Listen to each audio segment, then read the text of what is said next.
Hey friends, welcome to Stocks and Crypto Plays. Today I'm talking about AMC stock. I just posted an AMC video about 3 hours ago, so make sure you watch that one right after you watch this one. Don't forget, you just go into my profile and watch it.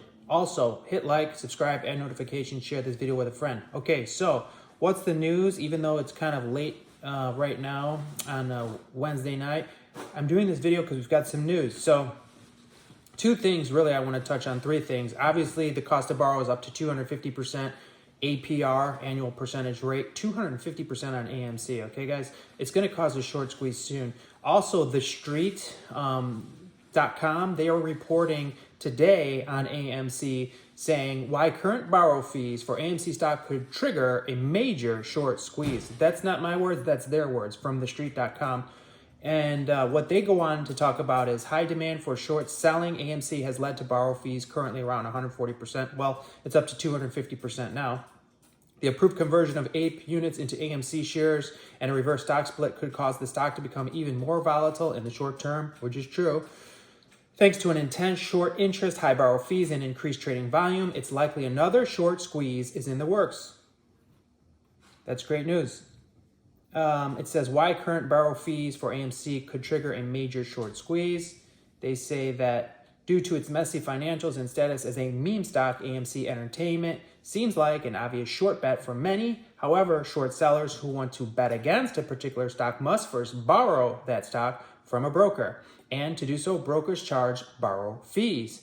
These fees are applied daily and they vary based on the laws of supply and demand.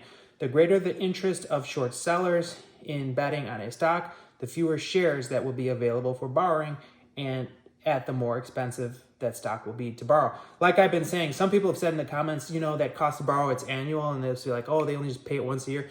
Well, the APR, 250% APR, yeah, but they have to pay a daily fee.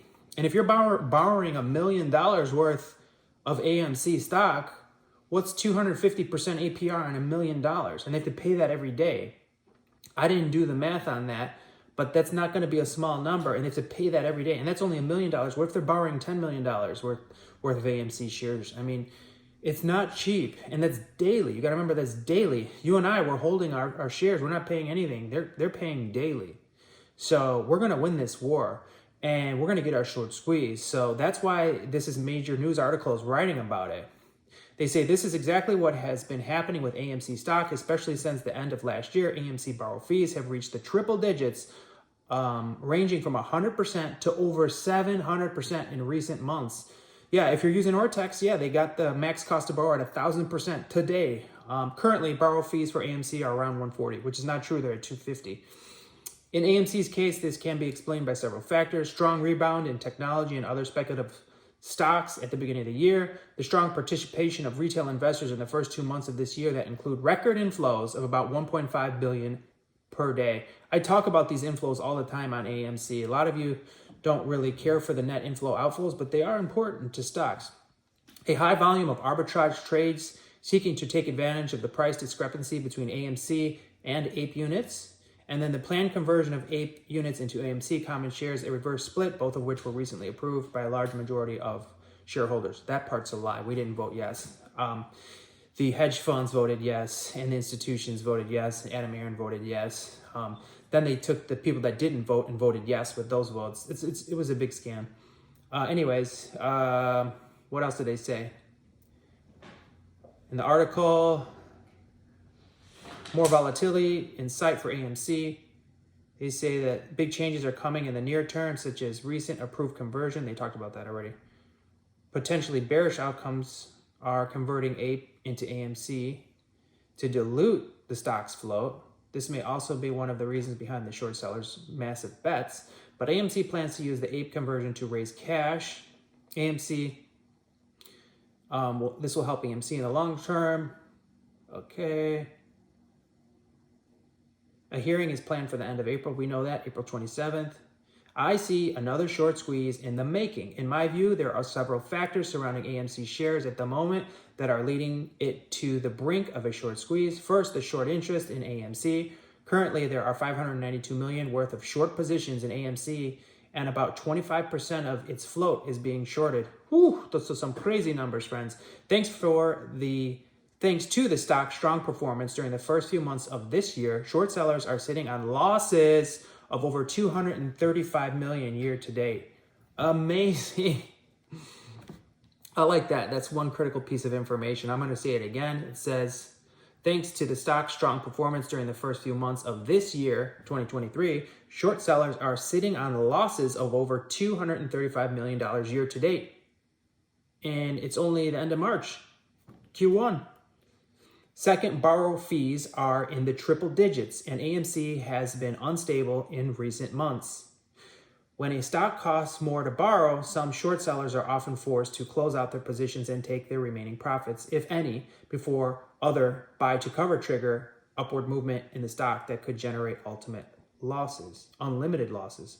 Finally, the perfect setup for a short squeeze involves buying volume. A lot has been going on with the stock since the shareholder vote, and traders are following AMC closely, waiting for a reason to smash the buy button. Okay. Like I've been saying this myself, friends. Once we have $150 million volume, 150 million shares traded in volume, we're going to have a massive spike. And then soon after we have 150 million shares traded, probably the next day or 2 to 3 days after that, we're going to hit probably 300 million. Because it'll do a big jump and then it'll do an even bigger jump. It builds upon itself. And that's when you'll get a gamma squeeze. You know, we might jump $3, $4 like in a day. And then hopefully shortly after that, we'll get an actual short squeeze. So that's the news of the day. Also, I wanted to point out Jim Cramer. Do any of you know Jim Cramer? So basically, these are my personal opinions I'm giving you, okay? Every stock he tells you to buy goes down. And every stock he says don't buy goes up. That's my personal opinion, and that's what many people say in social media. It's almost like a running joke in a sense, because what my opinion is the same opinion of millions of people. So he went on today on CNBC, I think it was, and he said, he was talking about GME and AMC, and he's like, these aren't even real shares. These aren't even real stocks. They're meme stocks. How disrespectful is he to a company that's been around for 100 years that made $2 billion in revenue in 2022? What do you mean it's not a real share? Of course it's a real share. Maybe you're trying to let us know that no one's buying real shares. We're buying synthetic shares. Now that may be true. Maybe that's why he said that, because there are no real shares available to buy, but he can't say that on that show. So I want you to watch this little clip, a video within a video right here. I'm going to play it for you. It's just a little short clip. I'm pretty sure it's under a minute, okay? And I'll play it for you. And then you let me know. You comment below and you let me know, what do you think about the things he said about AMC?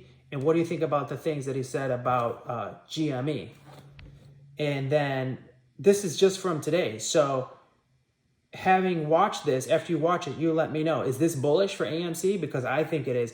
Because did you know that Jim Cramer, right before SVB Bank absolutely collapsed, I think it was like a month before that, he was telling everyone to buy the stock. He's like, this is a way undervalued stock. You guys need to buy this stock as much as you can, SVB Bank. And it collapsed 30 days later. And he has a track record of doing this on every single stock. So, all right, I'm going to pull this up for you in about 5 seconds here, and then it'll play inside my video, and you let me know what you think. Okay, friends? Here we go. I'm going to start it now. GameStop is in AMC are not really stocks. I used to play with ponies, and you used to go, like, you'd go look for Delaware Downs. It'd be like a harness or No, never. Those were always, I felt, a little. No, this is from Andy Byer. My first $50,000 season was one of the greatest stock picking books in history, and picking winners. But you know, these are just outliers. They're outliers, and I don't know what to say about them. They're inscrutable. I mean, yesterday someone floated the idea that Amazon was going to buy AMC. I was going to say, well, did you want to talk about that or not? Well, I could float the idea that, Amazon's going to buy Illinois Tool Works. That would be good. What a merger that would be. They threw it on the whiteboard? Yeah, I mean, I can't. Andy Jassy has always wanted to be a good tool and die man. Yeah, they did make the rounds. It did move AMC. Yes. Well, I mean, it's important to manipulate stocks if you're a crook. Hey, by the way, speaking of that, we haven't even touched Binance yet. Remember? Okay, friends, there you have it. You saw Jim Cramer talking trash about AMC and GME. He says that because he's afraid. He says that because he knows the stocks are going to run, and the hedge funds control people like him on the mainstream media. They do what they're told. They have employers, and their prerogative is to attack stocks for certain agendas, okay? So that's actually good news for us. It's bullish for AMC. Final thing I want to say is hit like, hit subscribe, add notifications, share the video with a friend. Also, go see John Wick 4. I got this picture behind me, John Wick 4. I don't know if you could see it, the number 4 back there, chapter 4. Excellent movie. It is a little bit on the violent side. I think there's about, I'm not going to give any spoilers. I'm just going to say I think there's about 750 murders in the movie. But it's still a great movie, and I highly recommend it. Also, stick around to the very end. After the final credits, there's a hidden ending, okay? So, appreciate you all. Comment some bullish news on AMC below. Talk to you soon.